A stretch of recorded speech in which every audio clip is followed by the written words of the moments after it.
믿을 수 없는 놀라운 일이 벌어졌습니다. 아시아 중 일본만이 최고라고 믿어왔던 한 여고생의 충격적인 진실이 밝혀졌는데요. 이 일로 수십 년간 믿어왔던 일본 사회의 역사관을 완전히 뒤흔들어 놓으면서 일본 사회가 발칵 뒤집혔습니다. 어쩌면 지금 일본에서 벌어지는 경제 위기보다 더 큰 충격이 올지도 모른다고 합니다. 대체 이 여고생의 진실은 무엇일까요? 오늘의 사연 시작하겠습니다. 안녕하세요. 저는 미즈키 하루카라고 합니다. 도쿄의 명문 사립 고등학교에 다니고 있는 17살 여고생입니다. 저희 집안은 일본에서도 꽤 알려진 집안인데요. 아버지 히로시는 도쿄대학 역사학과 교수시고 어머니 에리코는 전통을 중시하는 명문 출신입니다. 우리 집에서는 일본의 역사와 전통을 매우 소중하게 여기고 있습니다. 아버지께서는 식사 시간마다 역사 이야기를 해주셨는데 특히 한국에 관해서는 늘 같은 말씀을 하셨습니다. 한국은 일본이 없었다면 발전하지 못했을 나라다. 라고요.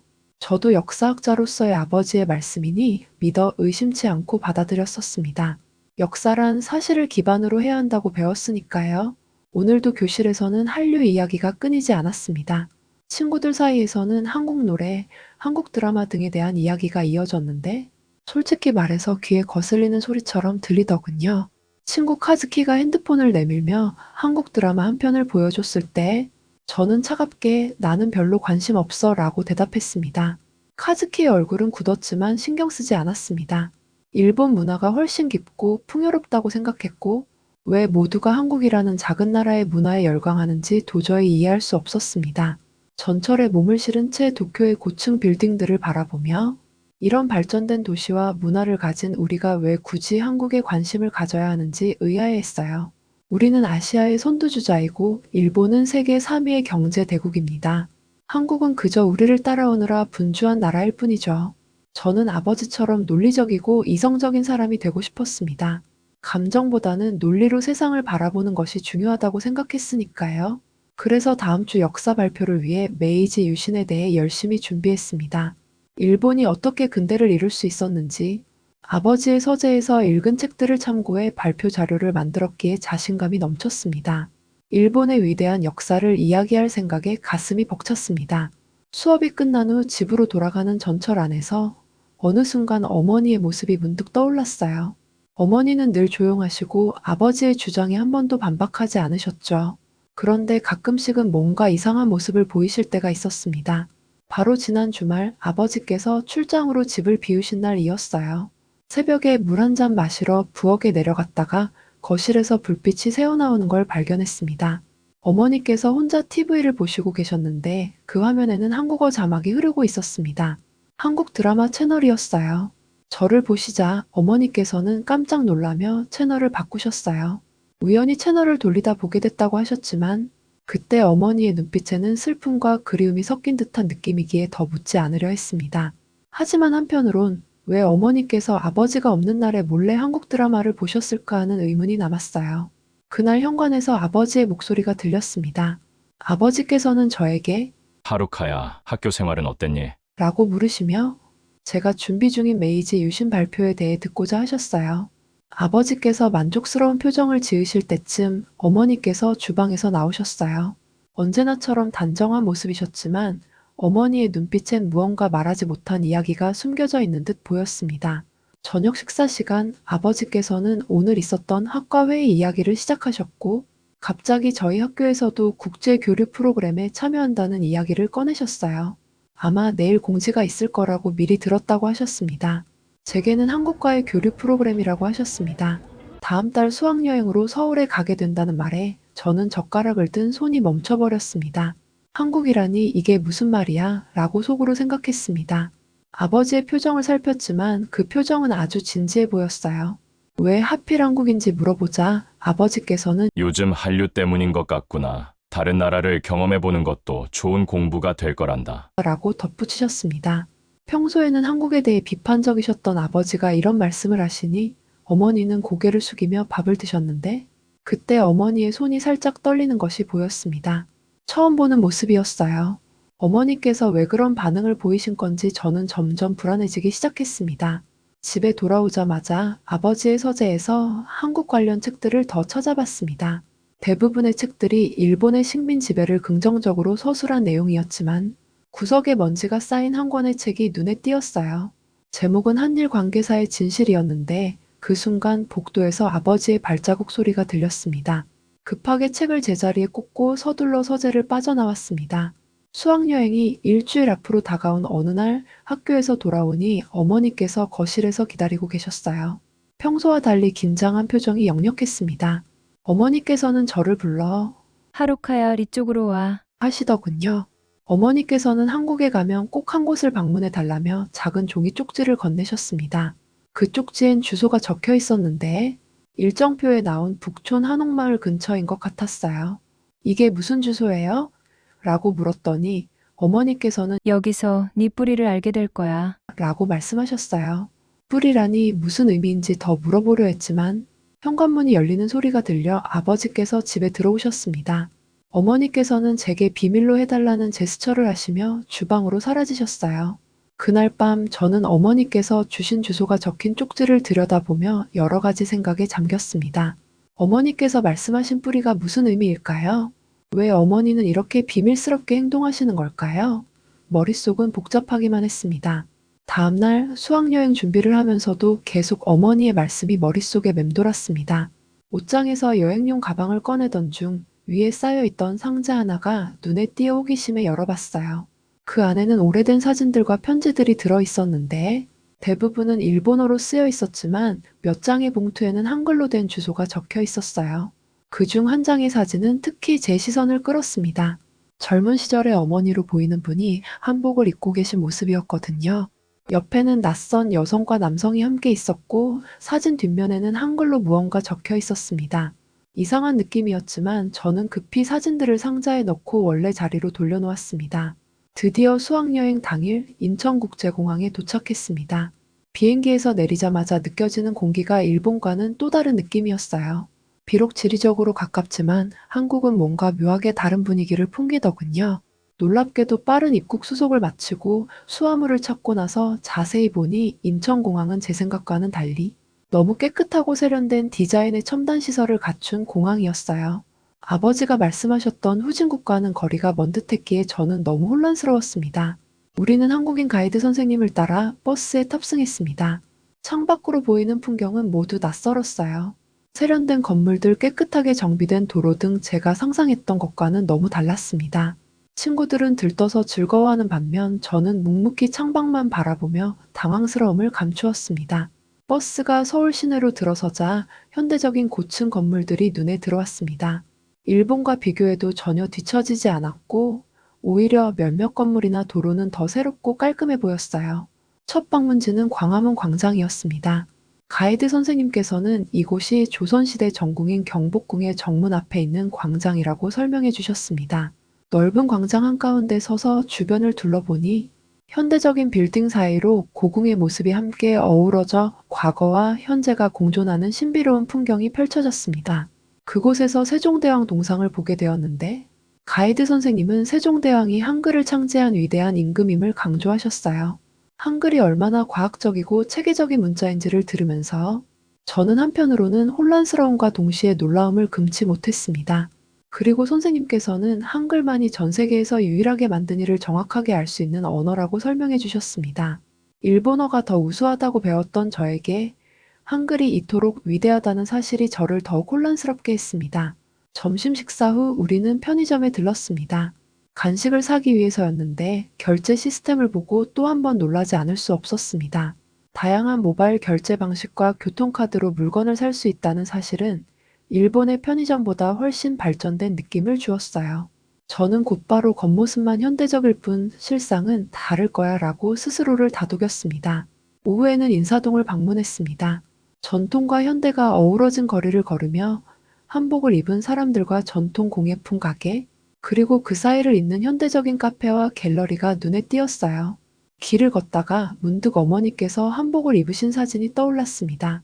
어쩌면 어머니와 이곳 사이에는 특별한 인연이 있는 건 아닐까 하는 생각이 들었습니다.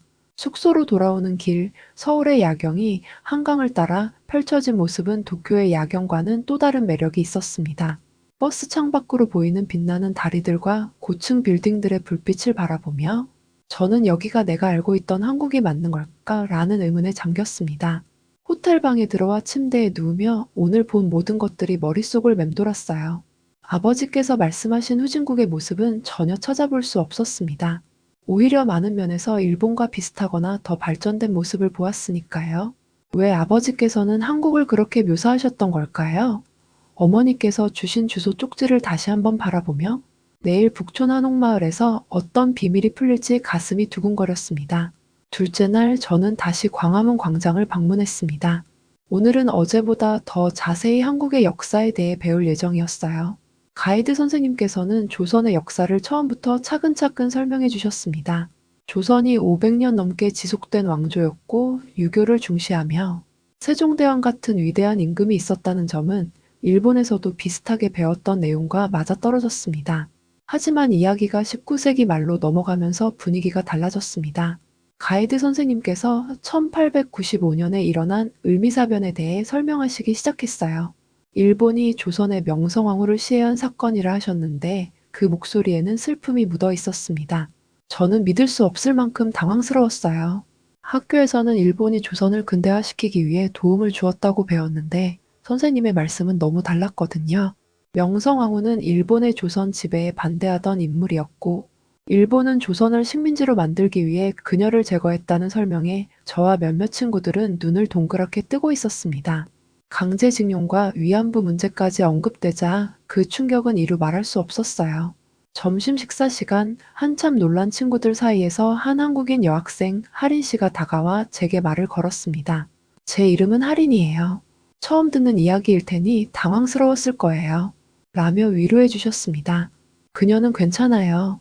우리가 일본 교과서에서 잘 가르쳐 주지 않는 부분을 알아가는 거니까요. 라고 말해 주셨어요. 그 말에 저는 더욱 혼란스러워졌습니다. 왜 아버지께서는 역사학 교수신데 저에게 그런 이야기를 한 번도 해주지 않으셨을까요? 하린 씨는 자기 할머니께서 일제시대를 겪으셨던 이야기를 들려주시며 그 당시의 아픔을 이야기해 주셨어요. 일제시대 때는 일본어만 사용해야 했고 신사참배를 강요받기도 하셨다는 이야기에 제 가슴이 아팠습니다. 그런 저를 보고 하린 씨는 역사는 알아야 하지만 미워할 필요는 없다고 말씀해 주셨어요. 그 눈빛에는 미움보다는 깊은 이해와 따뜻함이 느껴졌습니다. 오후 일정으로 독립기념관을 방문했어요. 그곳에서는 일본의 식민 지배에 맞서 독립을 위해 싸운 한국인들의 이야기를 들을 수 있었습니다.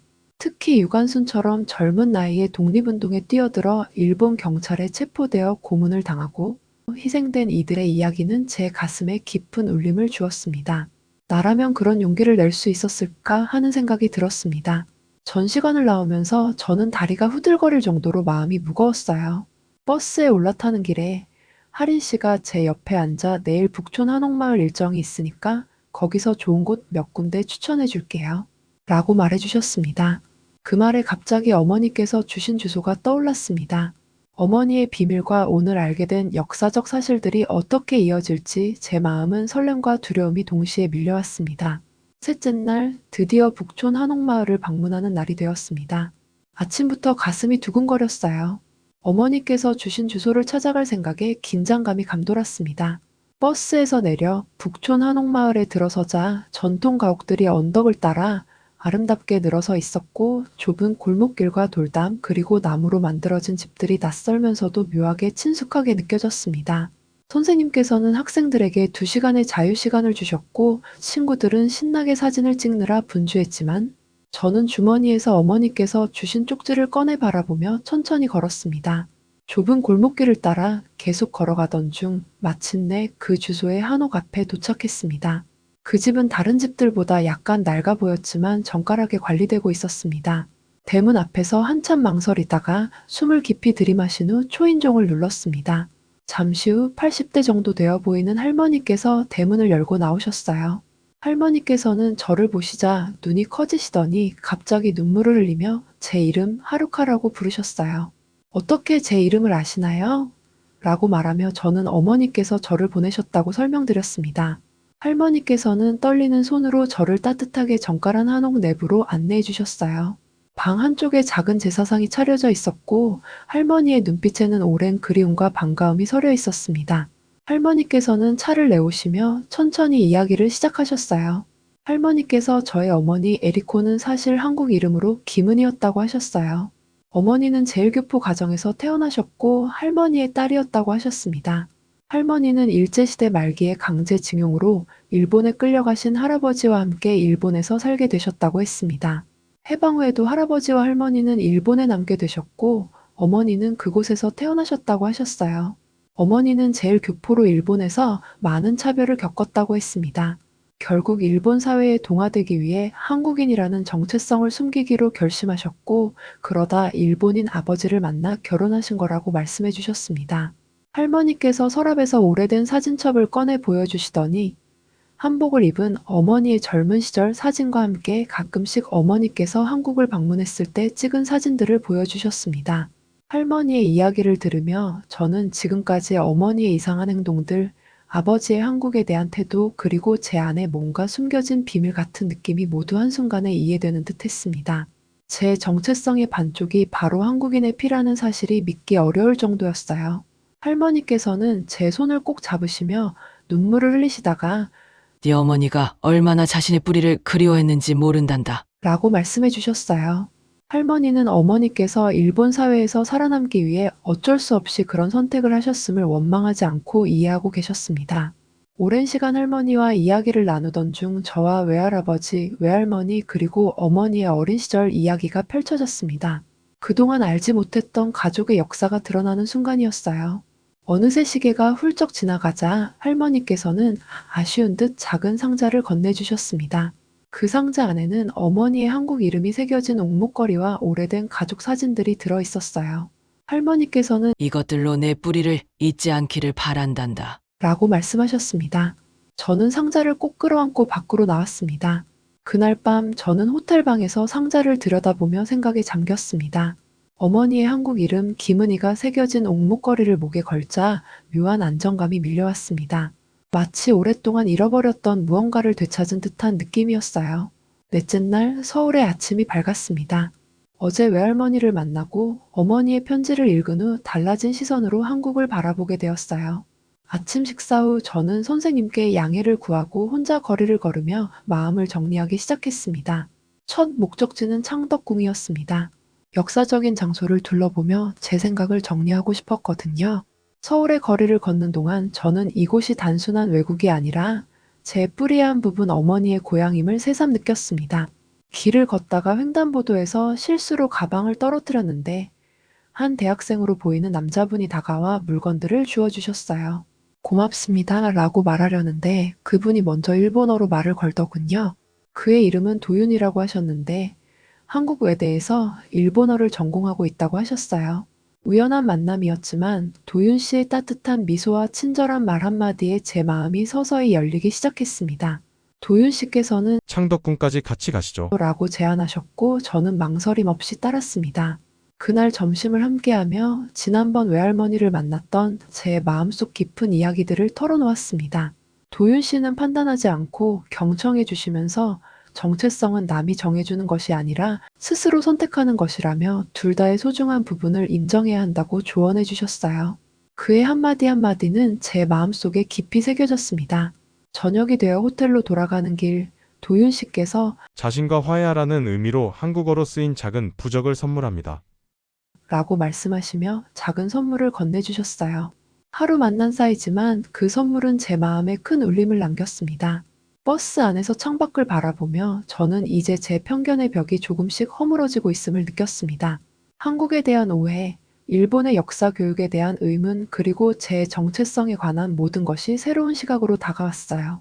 수학여행 마지막 날, 일본으로 돌아가는 비행기를 타기 전 서울의 풍경을 바라보았습니다.